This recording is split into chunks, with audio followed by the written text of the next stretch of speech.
शबरी भिल्ल समाज की थी। जब शबरी का ब्याह पक्का हो गया तो उस समाज की एक परंपरा थी कि जब लड़की का ब्याह हो जाता है तो उस वक्त एक प्राणी की बलि चढ़ाई जाती थी। यह बात शबरी को मालूम पड़ी तो शबरी को बड़ा दुख हुआ। तो शबरी ने अपने घर वालों को पूछा, अपनी जो यह कुल की परंपरा है इसे हम बदल सकते हैं? मेरी शादी और प्राणी की बलि, अपनी खुशी में किसी को अपना जीवन का त्याग कर देना, यह अच्छा नहीं है। तो शबरी के माता पिता ने शबरी के विचार का स्वागत नहीं किया। तो शबरी ने निश्चय किया कि घर का त्याग करने का। उसे मालूम था कि घर से भाग जाने के बाद अपने माता पिता स्वीकार नहीं करेंगे। फिर भी शबरी ने घर छोड़ा। वह जंगल में गई। ऋषि तपस्वी के आश्रय के लिए वह दर दर की ठोकरें खाने लगी, मगर किसी एक ने भी उसे नीची जाति होने के कारण किसी ने उसे आश्रय नहीं दिया।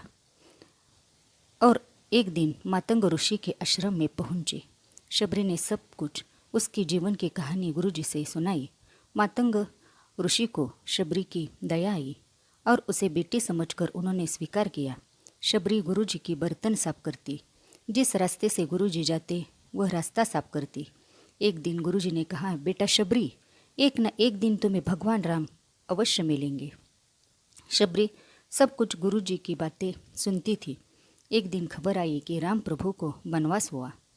तो इधर मातंग ऋषि का देह त्याग का समय आया। सभी आश्रम में शिष्य गुरु रोने लगे। तो शबरी ने पूछा, आप क्यों रो रहे हैं? तो उन्होंने कहा, अपने गुरुजी जा रहे हैं। शबरी इतनी भूली थी, उसे मालूम ही नहीं कि मरना क्या होता है। वो गुरुजी के पास गई। गुरुजी गुरुजी, आप कहाँ जा रहे हैं? तो गुरुजी ने कहा, बेटा मैं जा रहा हूँ। तो शबरी कहती है, गुरुजी मैं भी अपने साथ आती हूँ। मेरा तो माँ बाप गुरुजी सब कुछ आप है। आप ही जा रहे हैं तो मैं क्या करूँ? मेरा कोई नहीं है, कौन रखेगा मेरा ख्याल? तो गुरुजी ने कहा, बेटे अभी मत तुम आ, इसी कुटिया में तुम रहो।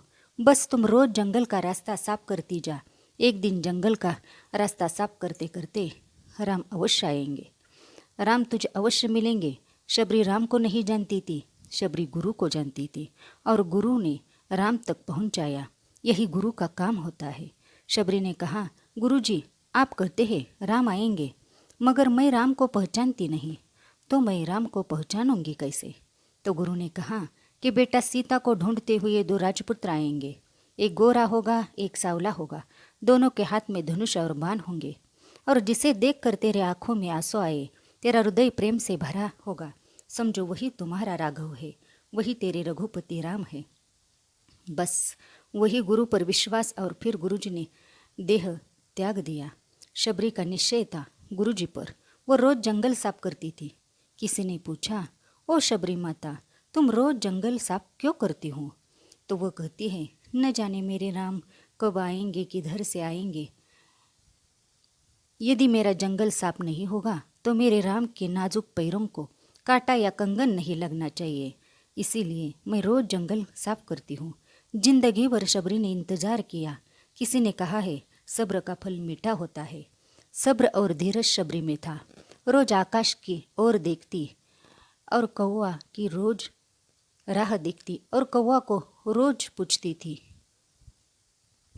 ओ बोल बोल बोल कागा, मेरे राम कब आएंगे?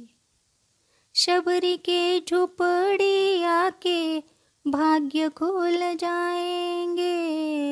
बोल बोल बोल कागा, मेरे राम कब आएंगे? आए नहीं राम जी, लगाई कहाँ देर रे। शबरी ने लाए है चुन चुन के बेर रे। किसी ने कहा, राम जी जब आएंगे तो तुम क्या करोगी? तो कहती है, राम जब आएंगे हम जंगल में जाएंगे। मीठे मीठे बेर मेरे राम को ले आऊंगी और बेरों का भोग मेरे राम को लगाऊंगी। बोल बोल बोल कागा, मेरे राम कब आएंगे? और इंतजार की घड़ी समाप्त हो गई। और एक दिन राम आए तो बड़े बड़े तपस्वी कहने लगे कि राम जी चलो पहले हमारी कुटिया में चलो। तो राम जी ने कहा कि पहले मेरे सबरी माता की कुटिया में ले चलो। तो उस वक्त जो बड़े बड़े तपस्वी थे उन्हें अपने तप का अहंकार था, उनके पास राम जी नहीं ठहरे, शबरी माता के घर में गए। तब उन तपस्वी को लगा कि भगवान तपस्वी के घर नहीं प्रेमियों के घर जाया करते हैं, और राम और शबरी की भेंट हो गई।